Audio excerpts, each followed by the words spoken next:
Chef anyway, Good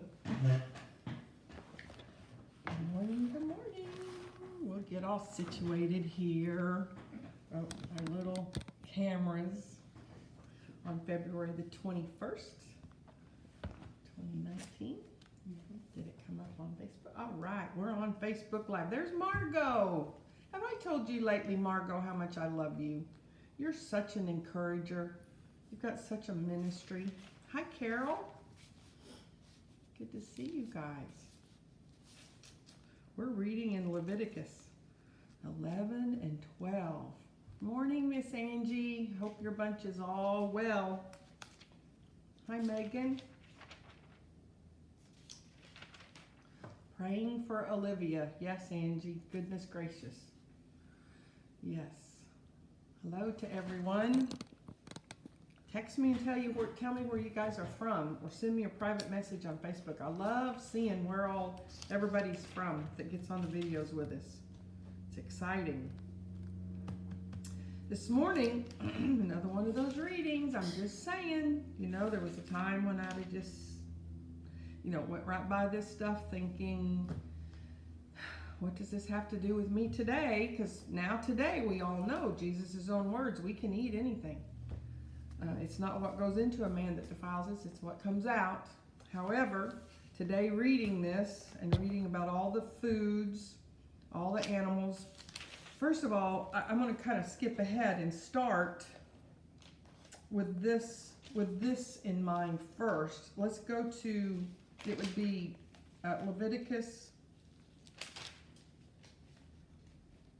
So Leviticus chapter 11, verse 47. By these instructions you will know what is unclean and clean. And I think right there sums it all up for us. By these instructions you will know what is clean and unclean. I believe that by us being faithful to read these words, even though we're no longer under the law, even though we're not bound by these rules and regulations anymore, I believe that what settles into our heart, remember what it says to us, hide this word in my heart so I might not sin against thee. I believe that by reading these words, we get a grasp today in 2019 of what's right and what's wrong for us. And it's a spiritual thing. It's not that makes logical sense to us, because it's talking about animals and creatures of the sea and different things. But I absolutely know that statement right there is true. By these instructions you will know what is unclean and clean. And then I just want to ask a question. When I read this sentence, I want to know what comes to your mind when I read this sentence. And I'm going to read from verse 42, the last sentence in that scripture, that says, all such animals that scurry along the ground are detestable. This morning when I read that's about the third place, maybe more than, I didn't count it, when it talks about, verse 29, of small animals that scurry along the ground. There's several places it talks about the animals that scurry along the ground. And you know what? I just know that I know that's not good. I mean, I think of rats, I think of mice, I think of the snake, and when I think of the snake, I think of the snake that scurried along the ground up to Eve and said, did God really say? And all of a sudden, I start getting a different picture about what we're reading about today. All of a sudden, I know that I'm under grace, and I know that physically I can eat anything I want to eat, but I know these scriptures have far less to do with the food that goes in my body than what's going into my eyes, into my body, and into my ears, into my body. And I was reminded how this year, reading in Matthew, we had a new revelation of Jesus saying, only those who will eat of my flesh and drink of my blood will know who I am. And all of a sudden, this all took on a brand new spiritual meaning to me. He is teaching us what's good and what's not good. He is teaching us that the decisions we make will have consequences. If I continually eat junk food, even though I'm not bound by the law, but if I never eat any protein whatsoever, do you know my body won't live? If I never consume any protein at all, it is not possible for this physical body to live. If I just eat junk, it's going to have the consequences of that is it impacts my physical body. Well, guess what? If I'm listening to the wrong kind of music, not because I can't listen to it, I can listen to anything. I can eat anything. I can ingest anything. I can. Jesus made the way for me. That doesn't mean I'm going to end up in hell. It means that I'll probably live hell on earth first, though.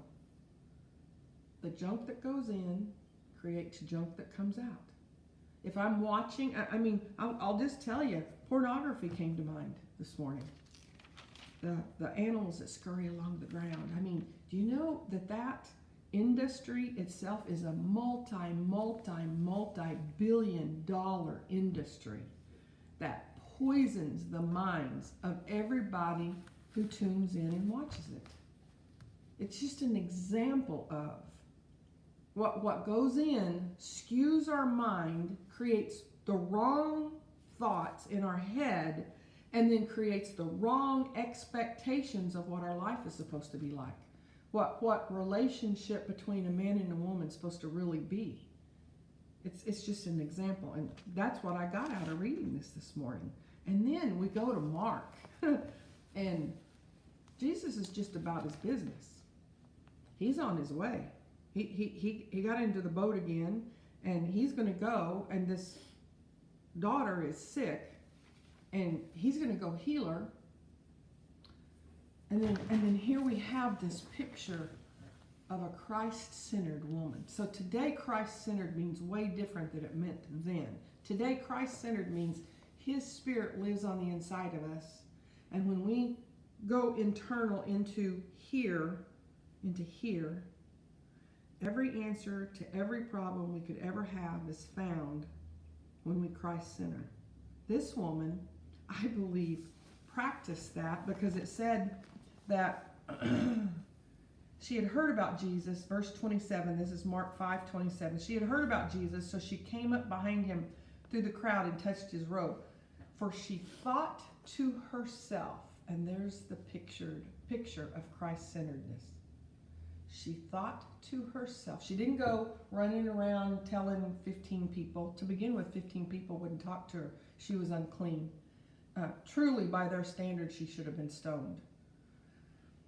But she thought to herself, if I can just touch his robe, I will be healed. Do you know today, if we can just touch his robe, if we can just center in on the Spirit of the living God that lives on the inside of us and just touch his robe, we will be healed. I woke up this morning with this song on my heart. Let me think of it real quick. My fear doesn't stand a chance when I stand in your love. That was on my mind this morning, Carrie. My fear doesn't stand a chance when I stand in your love. What is it we're afraid of? Today, examine yourself. You have fears. We all do. You have fears. What is it today? Today, what's your fear? And then you, Christ-centered, and allow God's love to engulf you. And you just reach in and touch the hem of his garment. That's what I got this morning. So I love you all. Talk to y'all soon.